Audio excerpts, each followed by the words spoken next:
Hello, ladies and gentlemen, Mr. Waples here, and today we are going to learn about American industrialization. Yes. After today's lesson, you should be able to define the following vocabulary terms: social Darwinism, the gospel of wealth, philanthropy, laissez-faire, monopoly, vertical consolidation, horizontal consolidation, division of labor, economy of scale, and of course, the Sherman Antitrust Act. Ooh. After that, you should be able to identify which industries Carnegie, Rockefeller, J.P. Morgan, Ford, and Vanderbilt controlled. Let us get started. The dawn of American industrialization was a cutthroat time for business.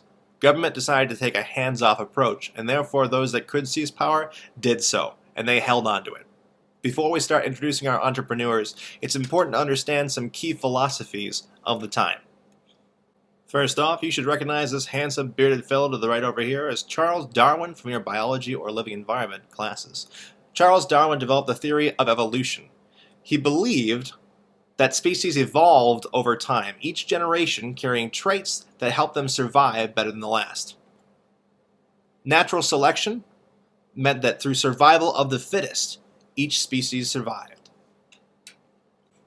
Entrepreneurs of the time enjoyed that theory so much they applied it to the business world. They believed that strong businesses would survive and that weak businesses would fail and perish. Competition is natural and necessary for progress. And it provides jobs, goods, and wealth.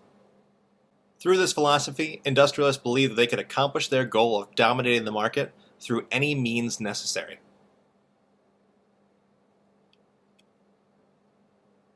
To justify this ruthless behavior, many industrialists subscribed to the gospel of wealth.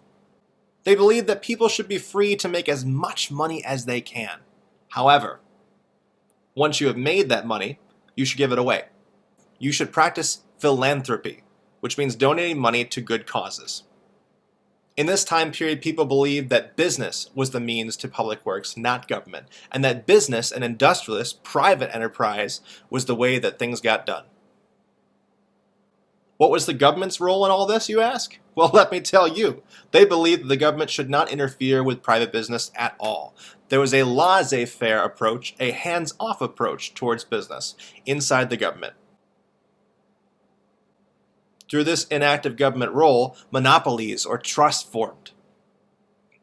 A monopoly is to have complete control over a commodity, business, or service. They were often called trusts as well.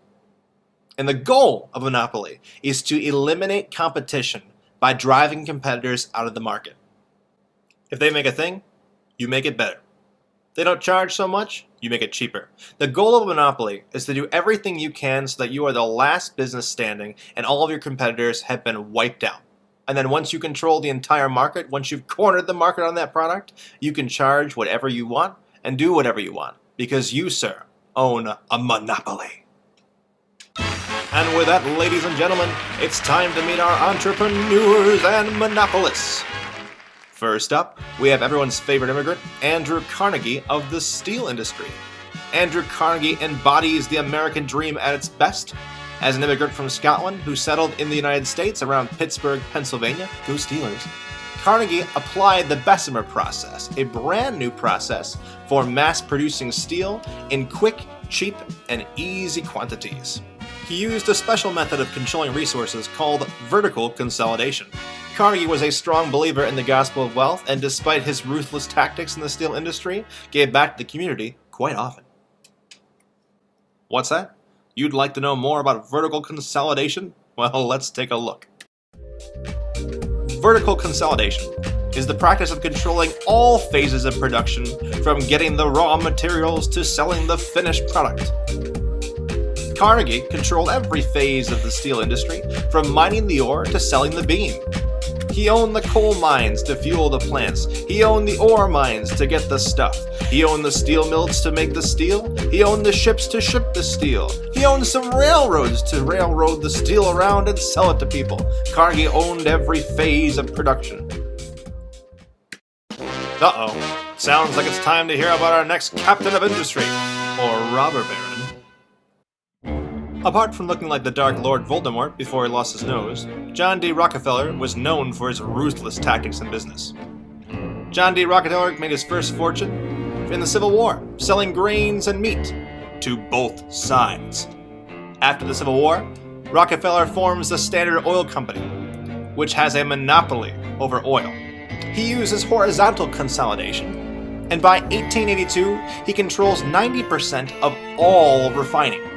Rockefeller's oil empire becomes incredibly well connected politically, and once the government turns toward breaking up monopolies, his is one of the hardest to bring down. Unlike vertical consolidation, horizontal consolidation strives to control one area or one phase of an industry. John D. Rockefeller's company did this with oil, and it controlled 90% of all oil refineries in the United States. The goal was to buy up many independent oil refineries and combine them under one giant Standard Oil Company, thus monopolizing the supply of oil throughout the US. Our next monopolist is J.P. Morgan of the banking industry. Although this guy had a nose like Super Mario, he knew how to build a bank to stand the test of time. J.P. Morgan made loans to the US government and controlled the banking industry far and wide. He bought up bankrupt railroads and insurance companies and used them to finance his financial ventures. Ever heard of J.P. Morgan Chase? The legacy of J.P. Morgan lives on today. Our next captain of industry is Henry Ford of the automobile industry. Henry Ford revolutionized the auto industry through his use of the assembly line. Although he did not invent it, he did perfect it in its application of Model T Fords. Henry Ford used two concepts to mass produce. He used division of labor and economy of scale. Division of labor is dividing labor so different tasks are performed by different people. Each person has one single job in which they practice all day long. They become experts at that job, and they can do it more efficiently than anybody else. Once they're finished, they pass it on to the next person, who also has a very specific job that can be done rapidly and better than anybody else. This makes it so the entire car can be produced at much more rapid rates. Economies of scale works in a larger sense. As production increases, the cost of each item decreases. As Model T cars were produced at rapid rates, the cost of each car was decreased, so every average Jack, Jim, Joe, and Harry could buy one. And this brings us to our final monopolist, Cornelius Vanderbilt. With mutton chops the size of railroads themselves, Vanderbilt controlled the railroad industry. Vanderbilt made his first millions with steamboats, but quickly moved on to consolidating railroads and routes. He bought up separately owned railroads and joined them under one giant company, and thus controlled the railroad industry. Throughout all this monopolizing, you may ask yourself, what was the government's role? Did they care? Did they do anything to stop it? Did they just let these monopolists take over the country? Well, the answer is yes. Eventually, they did pass some measure to stop monopolies. The Sherman Antitrust Act of 1890 was the initial response by government to big business. It outlawed any combination of companies that restrained interstate trade, i.e. monopolies and trusts. However, it was so poorly worded that no one quite knew exactly what it was banning in the first place, and it was not effective. It was rarely enforced by the government, and therefore monopolies only grew in power.